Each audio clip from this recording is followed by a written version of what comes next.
પતિ સામ્યા છે. હું ધોરણ 2 માં અભ્યાસ કરું છું. દાદા, આજે તમે સામે જોઈને મને બહુ જ આનંદ થાય છે. દાદા, મેં તમને કહ્યું હતું ને કે તમે અમને મળવા આવશો ને. એ વાત તમે યાદ રાખીને તમે અમને મળવા આવ્યા એટલે મને ખૂબ ગમ્યું. દાદા, મેં તમને ટીવીમાં જોયા હતા. ત્યારે જ મને એવું લાગ્યું હતું કે તમે અમારા પરિવારના જ દાદા છો. એટલે મેં તમને દાદા કહીને બોલાવ્યા.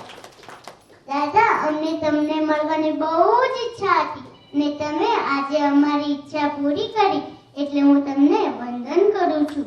દાદા, હું તમને વંદન કરું છું. દાદા, હું તમને એક શ્લોક કહીશ. મમેવાંસો જીવલોકે જીવભૂત સનાતન મનોષષ્ટાનિન્દ્રિયાણિ પ્રકૃતિ સ્થાનિકર્ષતિ.